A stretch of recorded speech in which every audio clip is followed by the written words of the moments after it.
Hi, and welcome to episode 6B of Social Distancing the Church.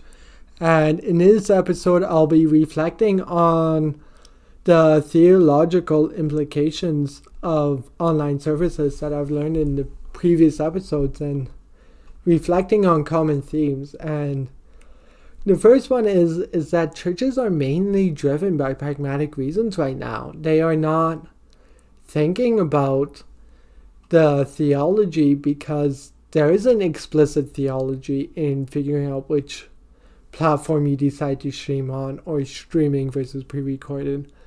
There isn't explicit theology for that, so either A, they have to take a lot of time to reflect, which churches didn't have, or B, you choose via pragmatic reasons, which is what a lot of churches had to do. So there isn't a lot of theological driving force right now, but there still is theology occurring. A good example of this is communion.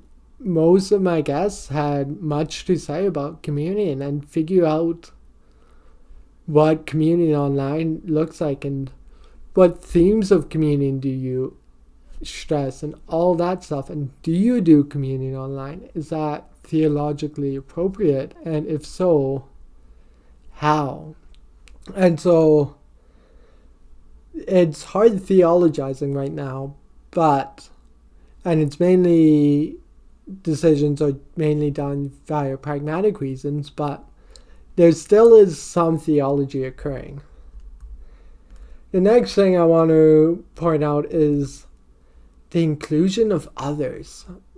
And by others, I just mean those that are not clergy. A cool opportunity that some churches are recognizing is that they can easily include members of the congregation who wouldn't want to stand up on a stage in front of a crowd and read the Bible passage, but they're more than willing to read it on their living room couch or in front of an empty sanctuary. So churches are recognizing that they can include those who would initially be uncomfortable in a regular service. However, especially in early stages, when churches were trying to minimize how many people were physically present in the room due to size restrictions, a lot of people were pulling double duty, and pastors ended up doing a lot. So Bryce mentioned in episode 4 the idea of the clergy show, where it was only the clergy up there due to they were playing multiple roles, and as a Protestant church they realized that was problematic because they stood behind the priesthood of all believers.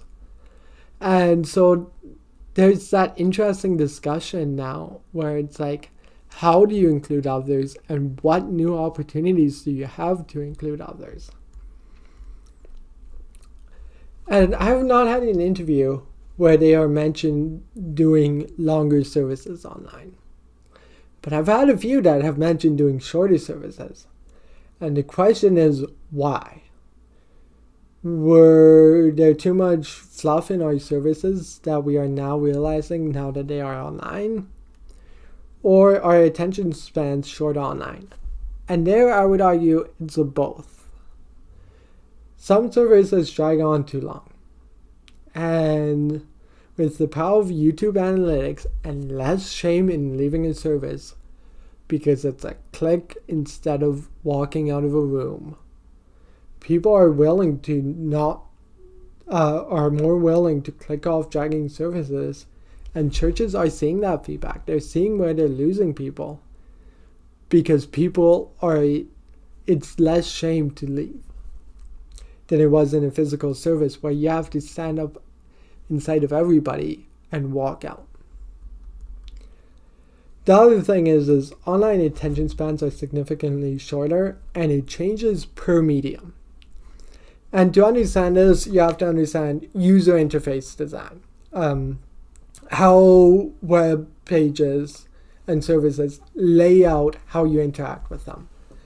So YouTube has a UI design where you click on a video, and then it takes you to another page that is dedicated to watching that video.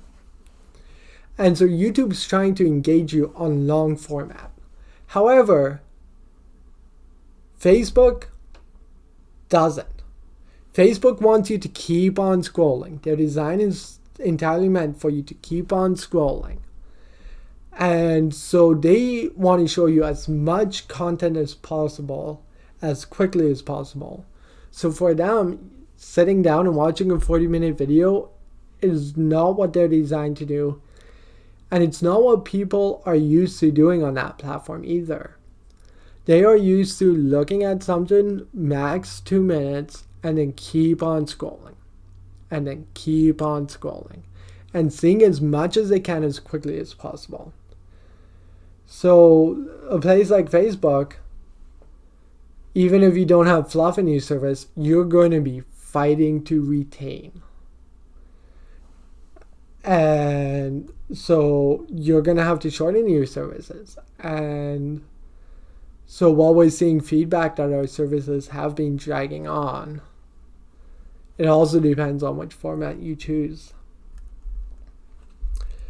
Another thing is a few people mentioned trying to increase intimacy in their online services. They're choosing their library in their church to record, like Join, instead of in an empty sanctuary, which gives you a more intimate feel. Or something like Bryce mentioned, choosing different filming locations that thematically worked and were a bit more of a homey feel. So there is definitely churches trying to gain intimacy in an online format. The question becomes, is this something we have been missing in our churches' Sunday services? And I would argue no, and my reasoning is the study of proxemics. Proxemics is the sociological study of space and group size in human interactions. Discipleship That Fits is a book by Harrington and Absalom that discusses what our expectations of different group sizes are, and it applies that in Christian ministry contexts. So they look at, say, here's the rule of a group size about this big, and a group that size would fit into our category of Sunday services, and these are the rules we have to follow, and if we don't, people get uncomfortable.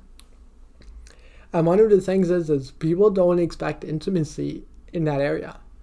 Where they expect intimacy is in smaller group sizes, like missional communities and small groups. And so if your church has been missing intimacy that you are now compensating for online, there is a big thing is question, what are small group ministries like right now? And so it's not so much the idea of our Sunday services need to be more intimate, but we need to have ministries that accompany our Sunday services that are more intimate. And a lot of big churches right now are thinking about that. They're putting more energy into their small group ministries. However, it is also good increasing intimacy in online services. That is what thrives online.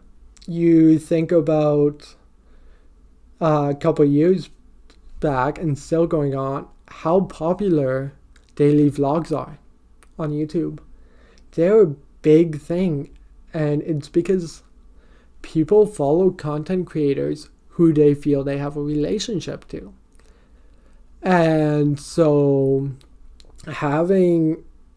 creating that intimacy is something that online media thrives on. It tries to make you feel connected, and having a more intimate set for your sermon is beneficial. However, we also have to remember that that's false intimacy, and don't let it replace a place where genuine intimacy can grow, which is in our small group ministries. And that flows into my last point of higher emphasis on care teams right now. churches are building their care networks, especially in the early stages of COVID.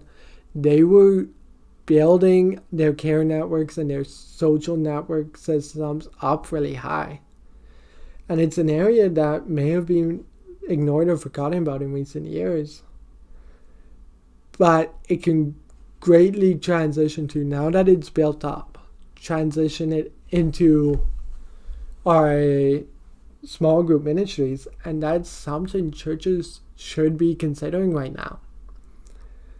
And so yeah, now that we have these networks that churches have been building up over the past 2 months, a thing they should start considering is transitioning it into flourishing small group ministries. So that's all I've got on the theology reflections. Thank you for joining me. I also want to thank Odum, who provides my intro music. That's greatly useful. And I want to conclude with asking for more feedback on this and continuing this discussion. I wanted to keep this nice and short so that it reaches people, but there's also more to be said on this, and I'd love to interact with you guys. So either YouTube comments work, or also I'm on Instagram. That's where I'll do more of like the behind the scenes posting and stuff like that. So you can follow me there as well at Pod Theology. But I would like more interaction. It's kind of, I've been putting this out and then it just kind of goes into the abyss. And hearing more from you guys would be really beneficial for me. So I'd love to hear more from you guys, and thank you for joining me.